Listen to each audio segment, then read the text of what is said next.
Fala, galerinha! E aí? Vamos continuar o nosso curso de genética, então? Então, agora a gente já fez toda aquela parte da introdução da genética básica. A gente já falou de termos genéticos, a gente já falou de primeira lei de Mendel, a gente já falou de probabilidade, já falou de heredograma. Vocês pegaram uma lista de exercícios para vocês brincar em casa, falou?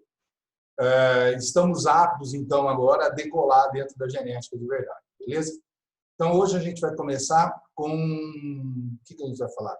Os casos especiais da primeira lei de Mendel. Vamos falar sobre isso daí, então, com vocês. Então, espera aí, vamos buscar a nossa apresentaçãozinha. Bonitinho. A tiozinho apareceu ali, certinho, beleza. Então, é o seguinte. O que aconteceu? A base da genética, a base mendeliana, né, baseada naquilo que Mendel colocou, essa base mendeliana ela tem muitas limitações pelas próprias descobertas em tecnologia da época, né, galera? Então, depois de Mendel, né, algumas situações foram sendo descobertas que não encaixavam dentro daquilo que a gente chamou de padrão mendeliano. Então, essas aulas, cara, são um monte de casos especiais, tá? Um monte de casos especiais, tipo assim, tipo uns 20, tá bom? A gente vai ver aqui os principais, tá? E bem mais do que o seu livro traz, diga-se de passagem. Tá bom, galera? Então, vamos lá. Vamos começar a nossa apresentaçãozinha, bonitinha. Eu volto no final do vídeo bonitinho, certinho. Então, vamos lá. Genética, então, casos especiais da primeira lei de Mendel. Volta colocado aí. E aí, a gente vai lá.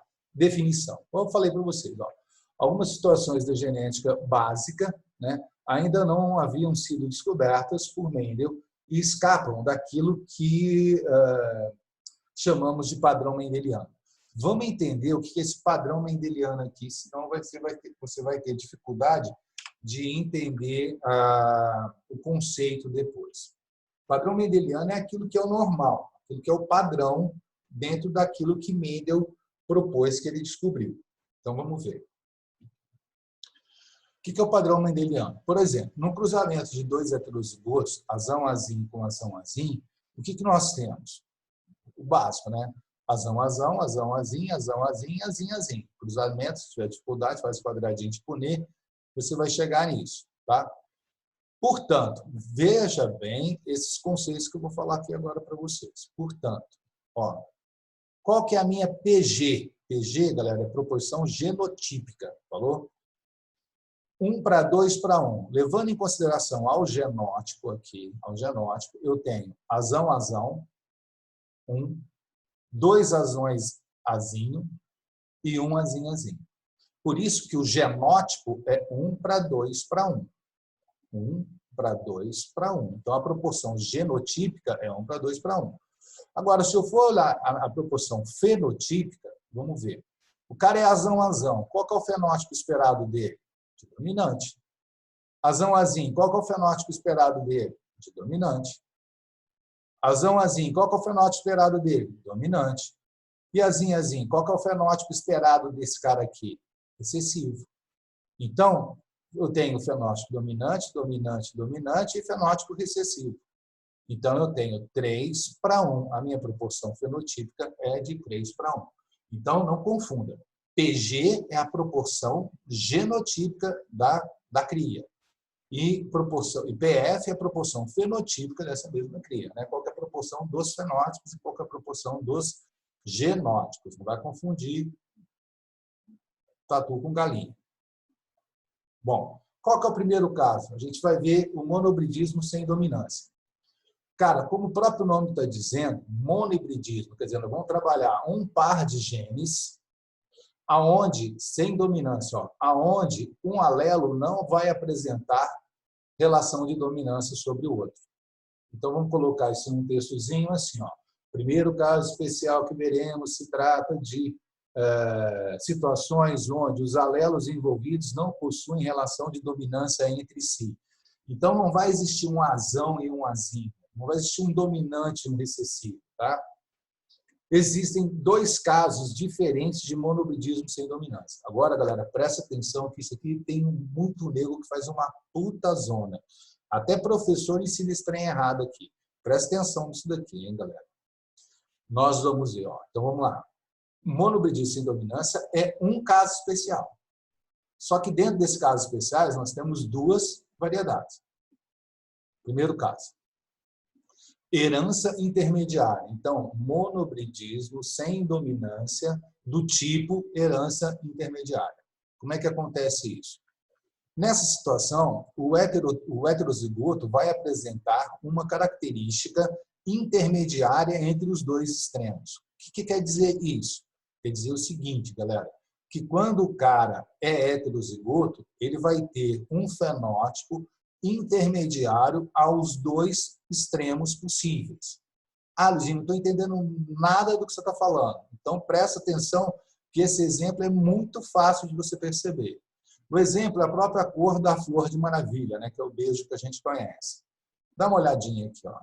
Existem os beijos vermelho, branco e rosa. Como é que isso aqui acontece? O vermelho, o branco e rosa. Isso aqui é a genética que determina. Como é que isso aqui funciona? Então, vamos ver. Então, vamos lá. Cor da flor de maravilha. O que determina isso? O gene Vzão determina vermelho. O gene Bzão determina o branco. Esses são os genes envolvidos. Genótipo. Se o cara for Vzão, ele só tem informação para vermelho, ele só pode ser vermelho. Se ele for Bzão, ele só tem informação para branco, então ele só pode ser branco. E se ele for Vzão, o que ele vai ser? Veja bem, se o Vzão fosse dominante, ele seria vermelho. Se o Bzão fosse dominante, ele seria branco. Mas como nem o vermelho nem o branco são dominantes, ele tem uma característica intermediária entre o vermelho e o branco, que é o rosa. Entendeu? Ele expressa um fenótipo intermediário entre os dois extremos. Beleza, galera? Aqui, então, está uma ilustraçãozinha para você ver. Aqui eu estou cruzando uma flor de maravilha branca com uma flor de maravilha vermelha. Como a branca é Bzão e a vermelha Vzão, vai nascer tudo Vzão, ou Bzão, tanto faz. Vai nascer rosa.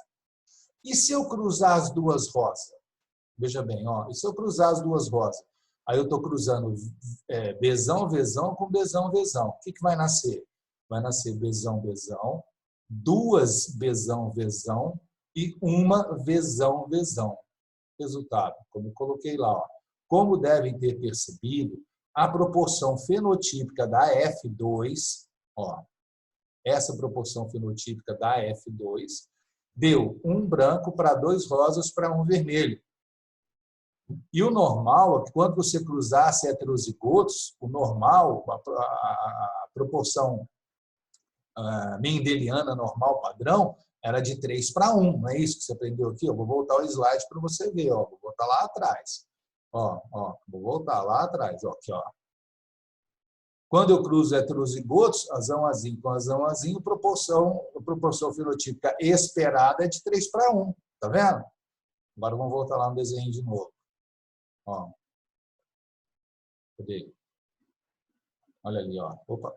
Aqui, ó.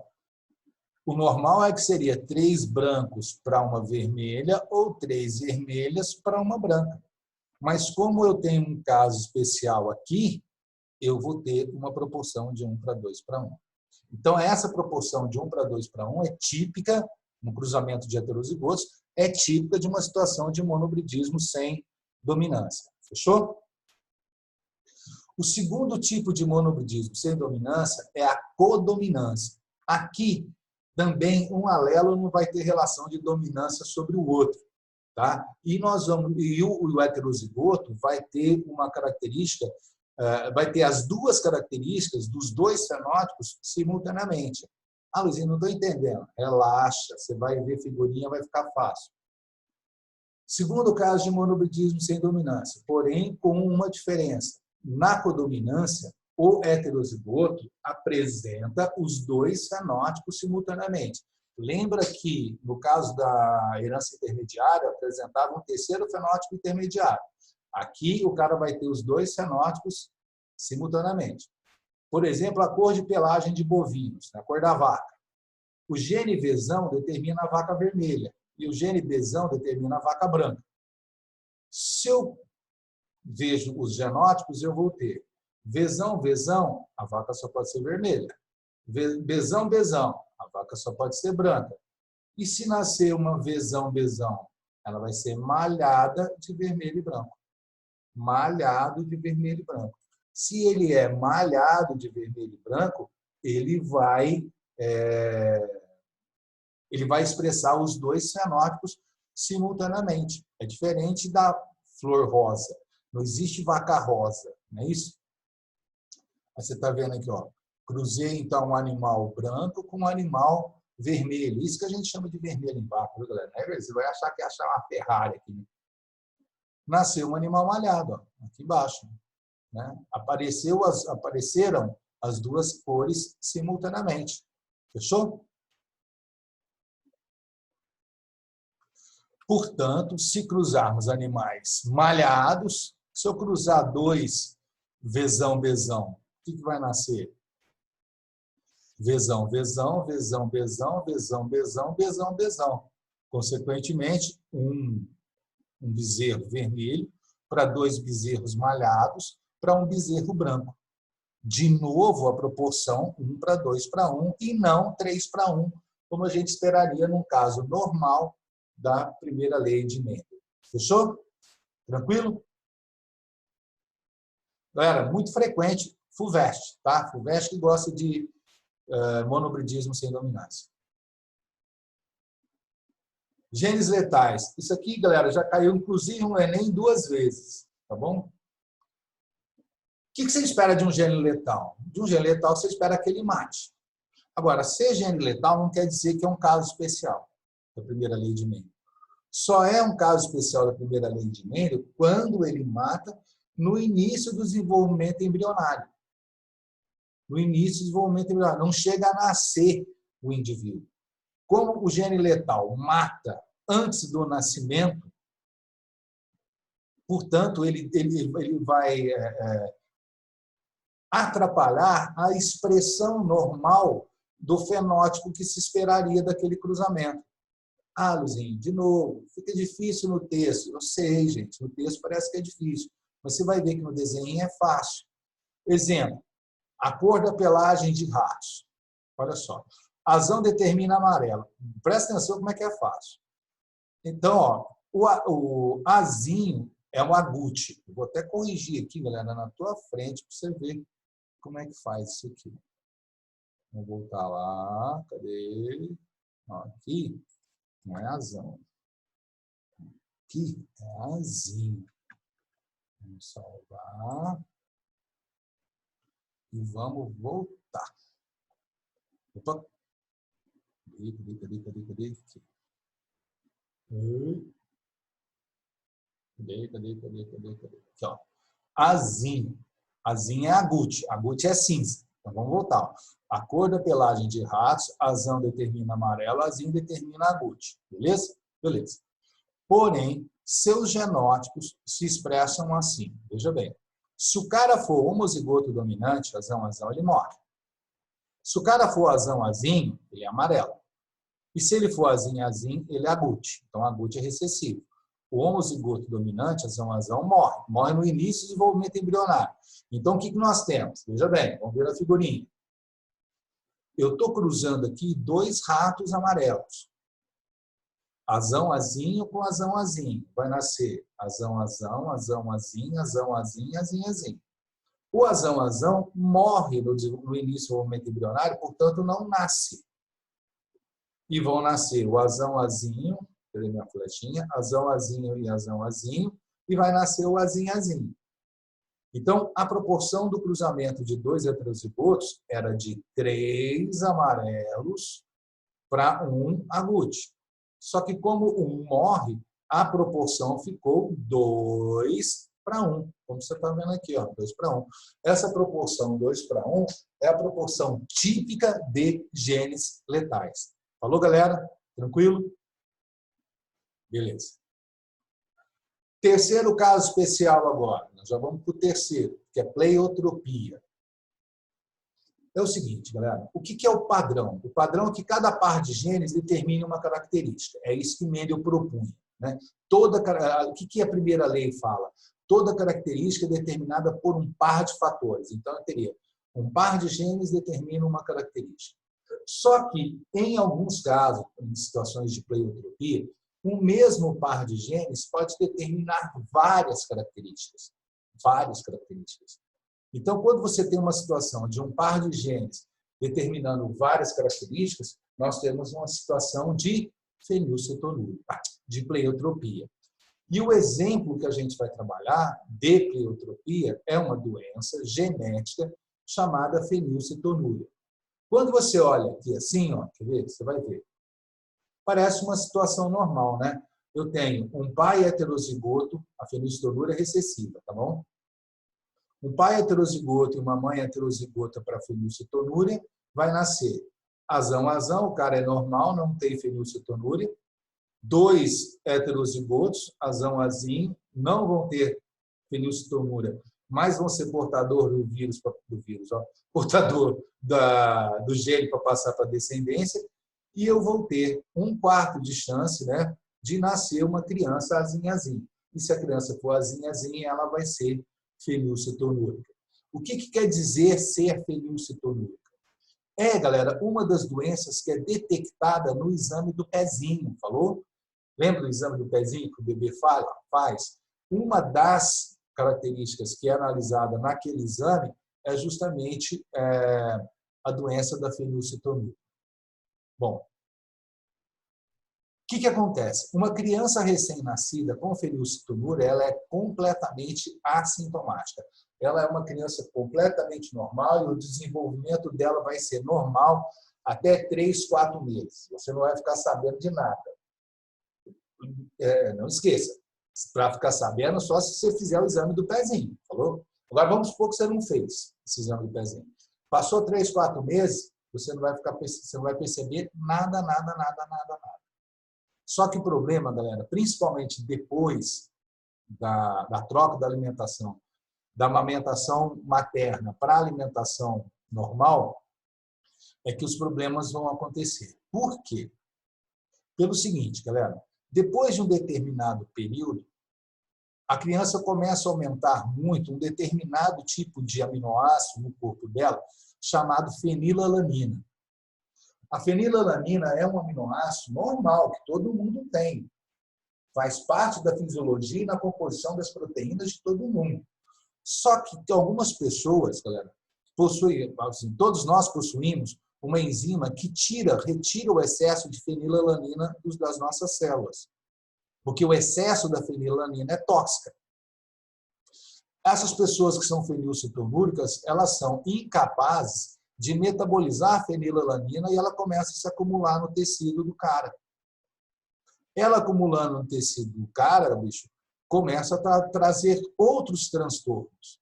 Então, você vai ver, por exemplo, deficiência intelectual ou atraso mental, ou vai retardando.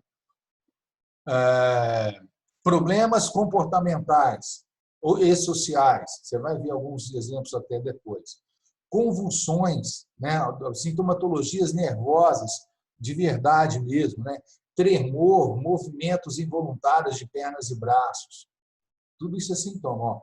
Hiperatividade, alterações de crescimento. A criança tem dificuldade de crescimento. A cabeça da criança não cresce muito, fica com a cabeça pequena. Então, tem um crescimento anormal e desproporcional. Desenvolve dermatites, né, atópicas, problemas de pele, né? No começo ela vai ficar escura, depois ela vai ficar muito clara. Quer dizer, bicho, um monte de outros. Aqui eu estou colocando os mais básicos, os mais fáceis de serem detectados. Então, veja bem, um único par de genes dessa pessoa aqui fez que ele apresentasse vários fenótipos.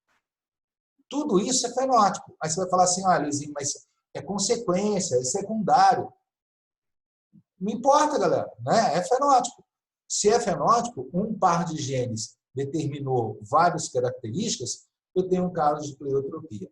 Galera, eu vou te dar uma dica, tá? Em cada 100% das vezes que eles tratam de pleiotropia no vestibular, eles trabalham com a fenilcetonúria. Aí alguns professores falam assim, Luizinho, mas se a criança nascer fenilcetonúrica, ela necessariamente vai ser tudo isso? Vai ter problema em morrer até mesmo antes de um ano e meio? Não.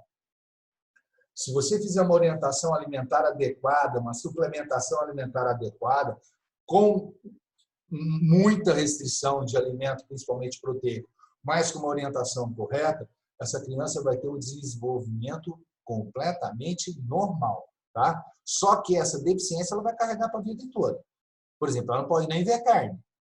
Beleza, galera? Nunca na vida dela.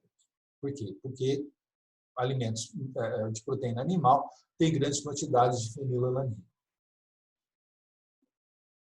Quarta característica, expressividade variável. É uma bastante interessante. Aqui é o seguinte, galera. Normalmente a gente conhece aqui, né? O cara tem um genótipo, ele vai lá e apresenta o fenótipo correspondente a ele. Não é isso? Só que existem determinados genótipos que variam na intensidade da sua expressão.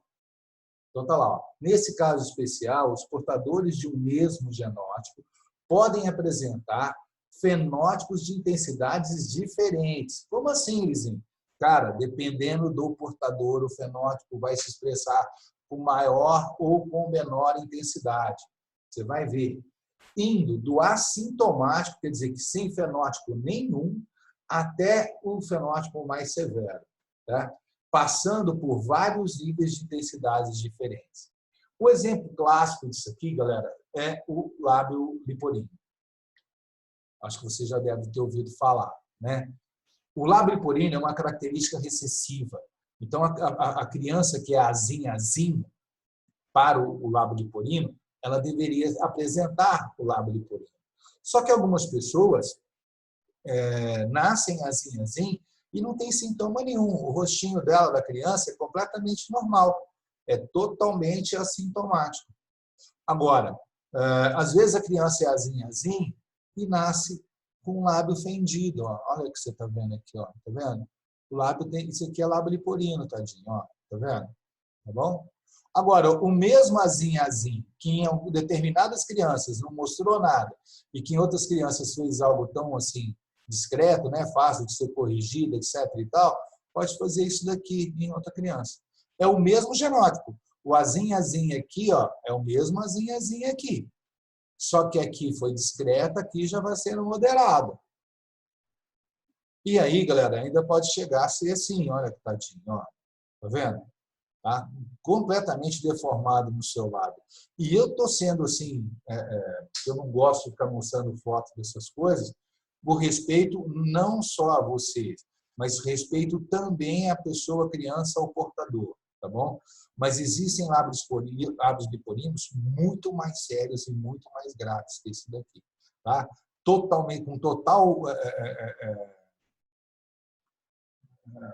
continuidade, né, entre a cavidade oral e a cavidade nasal. Tudo emendado numa cavidade só. É bastante feio, galera. Só que é o seguinte, bicho, isso é algo totalmente, por mais severo que possa parecer para vocês, é totalmente reversível. Tá? Um tratamento cirúrgico, quanto mais cedo, melhor, você consegue regressões de casos de lábio liporino absurdos. Fala assim, cara, isso não tem jeito. Os caras conseguem, velho. Os caras conseguem. A pessoa tem uma vida completamente normal. Por exemplo, Joaquim Fênix, o nosso Coringa. O Joaquim Fênix, se você prestar atenção, ó, ele nasceu com lábio liporino. Ele tem uma cicatrizinha aqui, ó, de tratamento que ele fez. Um baita de um mamão bonito desse. Para mim, o melhor ator de Hollywood hoje é ele. O que ele fez em Coringa não existe. Né? Não existe. Foi fantástico. E ele nasceu com lábio liporino. E outros, além deles, outros atores também, atrizes, e cientistas, e médicos, e professores, nascem com lábio liporino que você nem imagina, que foram devidamente corrigidos com isso daqui. Bom, mas voltando à genética. A ideia, galera, é que você perceba que no caso do lábio leporino, vou voltar, tá vendo? Ó, o genótipo das 3 crianças era o mesmo genótipo. Só que vocês concordam que, dependendo do portador, a intensidade da característica foi diferente? Então, beleza? Isso é, então, expressividade variável. E eu deixei agora, para o fim, aqui uma outra característica de expressividade variável. Né? Vocês conhecem aquele cachorro Beagle? Né? Eu sou da veterinária, eu ia puxar para o meu lado também. Né? O Beagle, você está vendo que é um animal tricolor. Né? Ele é branco, preto e marrom. Né? Essa é a coloração mais comum, mais padrão do Beagle. Mas, por exemplo, todos os cães que você está vendo aqui, todos eles têm o mesmo genótipo. Só que a variação na intensidade da coloração é diferente. Percebeu? Por isso que a gente fala que expressividade aqui é variável. Né? Você está vendo que aqui tem muito do castanho e aqui não tem nenhum, tem quase nada de preto. Falou, Flor? Fechou, galera? Tudo isso é caso de expressividade variável. Então, isso aqui funciona igual ao lábio leporino. Penetrância incompleta, o nosso 5º caso. Aqui, galera, caiu na FUVEST num ano e caiu no Enem no outro ano, no ano seguinte. Esse caso de penetrância incompleta, alguns de vocês devem lembrar dessa questão, não foi o ano passado, foi o ano retrasado, mas vocês devem lembrar dessa questão aqui.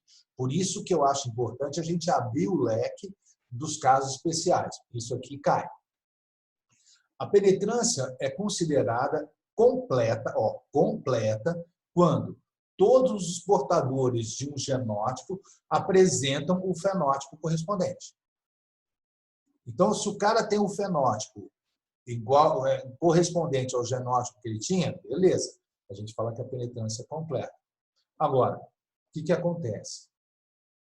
Porém, em algumas características, mesmo que o indivíduo apresente um genótipo, não necessariamente expressa o fenótipo correspondente. Luizinho, como assim? Quer ver como é que é? Agora eu vou falar de penetrância incompleta, hein, galera? Não vá confundir com penetrância, com expressividade variável, falou? Então, você está vendo aqui, ó. Esses casos chamamos de penetrância incompleta. Vou te dar um exemplo facinho, né? Não, porque primeiro isso aqui, ó, sendo possível mesmo até mensurar a penetrância de um determinado gene. Como assim? É um cálculo básico que a gente faz, que é o seguinte. Perdão. O cálculo é o seguinte, galera. Como é que eu calculo a penetrância de uma característica? A penetrância de um gene? É o número de fenótipos envolvidos dividido pelo número de genótipos envolvidos. Né? Então, eu pegar de todos aqueles que têm aquele determinado genótipo, quantos apresentam o devido fenótipo? Eu vou repetir. De todos aqueles que apresentam aquele determinado genótipo, quantos que têm o fenótipo correspondente? Então, está aqui F é o número de fenótipos, G é igual ao número de genótipo, e o resultado disso vai ser a tal da penetrância. Né? A tal da penetrância. Então, vamos ver. Exemplo. A polidactilia possui uma penetrância de 0,8. Polidactilia é quando o cara tem mais do que 5 dedos na mão ou no pé. Então, o que quer dizer que a penetrância é de 0,8? Quer dizer que apenas 80% dos portadores do gene dominante, que polidactilia é uma característica dominante, apresentam a característica. Somente 80% vai apresentar a característica. Então, é o seguinte, aqui, ó, quantos dedinhos, galera? Que bonitinho. 1, 2, 3, 4, 5, 6. 1, 2, 3, 4, 5, 6. E vocês estão vendo que são dedos articulados, tudo bonitinho, normal. Fechou? Então, vamos fazer um exercício aqui, ó, muito parecido com o exercício que caiu no Enem. Tá? Sabendo que a polidactilia... Muito parecido, só não foi igual. Sabendo que a polidactilia é uma característica dominante, com penetrância de 0,8, quer dizer que só 80% das pessoas vão apresentar a característica de polidactilia, qual a porcentagem esperada de filhos polidáctilos de um casal onde o pai é heterozigoto para a característica e a mãe, portanto, o pai tem polidactilia, e a mãe apresenta um fenótipo normal homozigoto recessiva. Então, o que ele está me falando? Azão, o cara é polidáctilo. Azim, o cara é normal. Eu estou falando aqui, então, ó, o pai é normal, azão, azinho, cruza com a mãe, desculpa, o pai é heterozigoto, perdão, azão, azinho, cruza com a mãe normal, azinho, azinho, e eu quero saber a probabilidade de nascer polidáctilo, então precisa ser azão qualquer coisa. Qual que é a probabilidade? Azão, azinho com azinho, azinho, a probabilidade de dar azão qualquer coisa é meio, 50%. Se tiver dúvida, você pode fazer o quadradinho de punir aí que você vai ver. Bom, portanto, Luiz, então a resposta é 50%? Não, porque você tem que lembrar que só 80% desse 0,5 é que vai apresentar a polidactilia. Aí você vai continuar a resolução. 0,5, quer dizer, 50%, vezes 0,8, quer dizer, 80%. Quanto que vai dar? 0,4. Então, apenas 40% dos filhos desse casal terão a polidactilia. Fechou? O exercício era muito parecido com esse, se não era esse aqui. Fechou, galera? Então, vocês estão vendo que a dificuldade é nenhuma, é só você multiplicar o resultado final pela porcentagem da penetrância que você alcança o resultado de boa. Fechou? Esse foi o quinto caso. Sexto caso vai ser polialelia ou alelos múltiplos. Porém, como essa aula aqui é uma aula bem mais complicadinha, bem mais dificinha e muito importante, porque ela vai fazer cama para a gente entrar em sangue depois, a nossa aulinha de polialelia a gente vai ver na próxima semana. Falou, galera? Então, é assim. Nós fizemos a maior parte dos casos especiais agora com você. O último caso especial, que é a nossa polialelia, a gente vai deixar, então, para a semana que vem. E aí a gente vai ver bonitinho como é que se trabalha em situações onde nós vamos ter 2 ou mais alelos possíveis para trabalhar. Como é que a gente faz para mexer com características que eu tenho 2 ou mais alelos envolvidos? Então, não perca semana que vem. Espero vocês lá, galera, e tamo junto. Valeu? Moçada, muito obrigado a vocês. Beijão no céu da boca. Continuem se cuidando e é nóis. Valeu, galera. Beijo.